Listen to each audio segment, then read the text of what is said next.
Platforma Jinên Dicle û Amedê Daka proje yekşemê ji bo şermezarkirina kuştina jîna Amînî li Îranê û piştevaniya vekoşînan jinan li Îranê xwestin li Amedê xwepêşandanek bikin, bimeşin û daxuyaniyek bidin.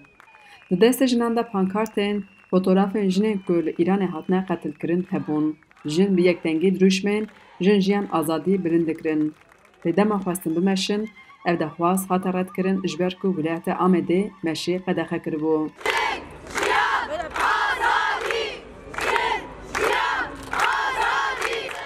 Hevseroka Hedefa Amedê Gülistan Atasoy daxuya kirin bi nivîskî ji wan re hatiye ragihandin ku ev meş wê hizûra raya giştî xerab bike. Wê got ew ji wilayetê dipirsin gelo dema jinên ku bi biryara parastina ewlehiyê ji bo wan heye lê tên qetilkirin, aramiya raya giştî çima nayê bîra wan. Her wisa tecawuzkarên jinan kolanan bi azadî digerin çima aramiya hizûra raya giştî bi bîra wan nayê. Gülistan Atasoy wiha dewam kir. Genç kadınlar üzerinde özel savaş politikaları... Bi politikayên taybet berejinên Kurd yên ciwan dikin fuhuşê. Karanîna maddeyên hişbir li Amedê daketiye heya nav zarokên neh salî. Gelo di rewşên wa qambaq de çima aramiya raya giştî bi bîra we nayê. Em ji vir pirs dikin. Gelo aramiya raya giştî wê bi meşa jinan xira bibe. Lê em dizanin ya ku xira dibe sîstema wê ya mêranê ye. Ji ber ku hûn ji jinan ditirsin. Belê bitirsin ji ber ku tenê hêza jinê dikare sîstema wê ya militarîst ya mêrane xira bike. Ji ber vê yekê ku duruşma jin jiyan azadî ji ser vê axê li cîhanê belav bûye. Endamên platformê ji bo qedexeyê şermezar bikin, teksta daxuyaniyê çirandin û anî ziman jin tu astengiyan nas nakin.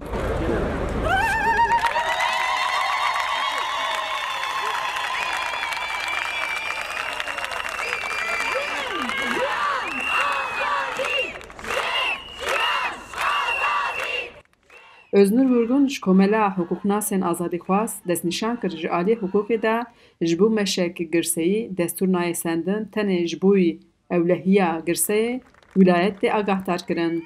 Ku hefteyek berê wilayetê emniyetê agahdar kirine lê ji wan re hatiye gotin ku ji ber ku ciyê dixwazin bimeşin ned nava qadên ji bo meşeyê ev hatiye qedexekirin.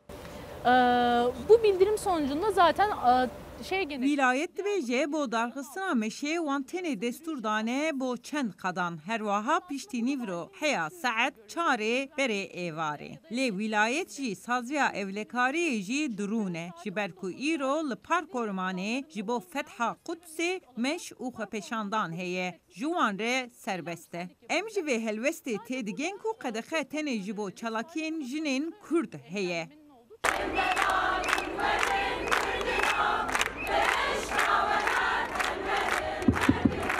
Dünya Kavşak önündeki gruba sesleniyorum. Dema marşa her ne pêşî gotin, polîs anons kir û got ku ev marşî qedexe ye. Kavşak önündeki toplanan bayan grubuna sesleniyorum. Söylediğiniz şarkı yasaklıdır. Dünya Kavşak önünde toplanan bayan grubuna sesleniyorum. Li ciyê çalakiyê de çend jin porê xwe jî jê kirin. Paşê jî bi dirûjma tu kes nikare ferman bide jinan, fularên mor avêtin erdê. Xecî Can Parqîn, Deng Amerîka, Diyarbekir.